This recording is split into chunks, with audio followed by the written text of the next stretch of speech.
Hi, I'm Dr. Shauna Dingman from Elevate Women's Health Center, and today I'm going to show you 5 great moves for helping to increase the mobility and the flexibility in your thoracic spine. So your thoracic spine is this area here. It's the area that has your rib cage, your sternum, and the upper back. And the reason it's important is because if you play a sport that involves a lot of rotation, something like golf or baseball, for example, having regular mobility on both sides is very important. Also, if you don't play sports like that, but you sit a lot, we tend to lose mobility and flexibility in that area as we age. It can become very rigid, and that can lead to a lot of upper back and neck pain.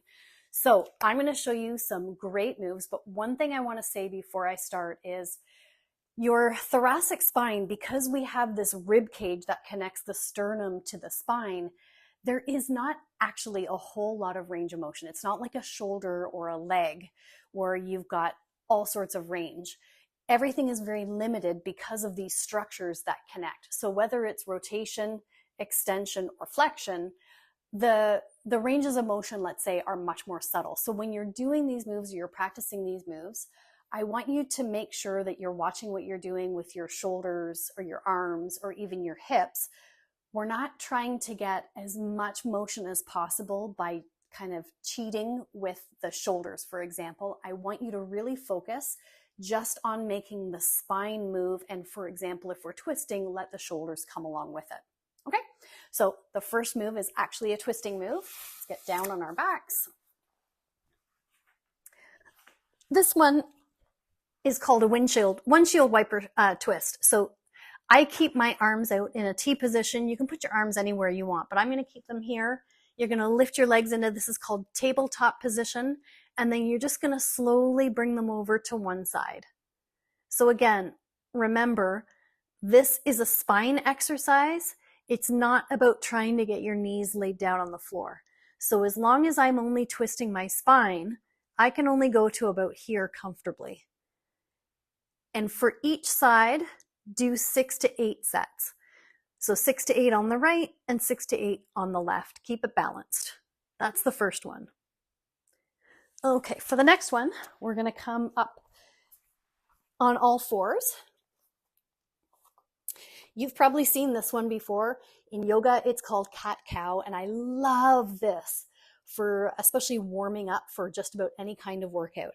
So what you're going to do is drop your belly down and raise your head up, kind of squeeze those shoulder blades together, raise that tail up as far as you can in the air, and then do the opposite. So spread those shoulder blades apart, tuck the chin, tuck the tail in, and you can go both ways. So this is a full spine cat-cow, which is good for the thoracic spine. It's a little harder to do if you're only going to isolate the thoracic spine. So just go ahead and do a full spine cat-cow. Do 10 or 12 of these.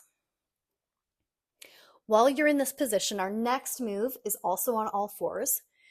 I don't know what the name of it is. I call it threading the needle. So what you're going to do is go on one hand, put the other hand behind your head, elbow out. I start with the threading the needle, which is coming under and then coming up, and you're twisting. I don't have a whole lot of rotation here. Some of that is just because I'm getting old, and some of it is just you just don't have that much rotation in your thoracic spine. So this is a good example of not trying to swing the range with your arm.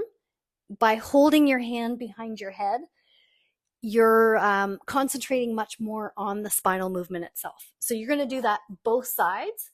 Do it 8 to 10 times. The next one, I love this one. This is one of my all-time favorites. You need a foam roller. So I've got, I think it's a 6-inch diameter roller. And what you're going to do is foam roll your thoracic spine. So I'm going to take my arms over my head, and I would start by just rolling up and down. And then what I'll do is I'll sort of extend my spine by extending my arms out, and then I'll bring my arms down so I'm flexing. I hear lots of cracking as I do this. But we're really encouraging that flexion extension motion. And you can do that as many times as it feels comfortable. And this one is another spinal twist. It's a lot like the one that I showed you where hands were out in T and you were lying on your back, but this one you can do sitting up. And what I do is when I breathe in, I focus on lengthening my spine upward. So I'm breathing in, and then as I come out and I let out, I twist. And again, I'm not trying to yank my shoulders around. I can get lots of rotation that way. I'm trying to focus on just twisting my spine and letting my shoulders come with it. So in and up, out, down, and twist. And then wherever my spine lands, once I've finished that breath out, I stop, I breathe in and up where I am, and then I see if I can get a little bit more twist on the way out. And again, and out. So you can do that one a few times. It really depends on how much twist you think you can get comfortably. That's one movement though where I'm going to say be very, very careful. If somebody's going to injure themselves doing yoga or doing this kind of mobility work, it's almost always with a spinal twist because you're trying to increase the range more than what is actually comfortable for you and what your spine can tolerate. So just be very careful with that. So give those a try.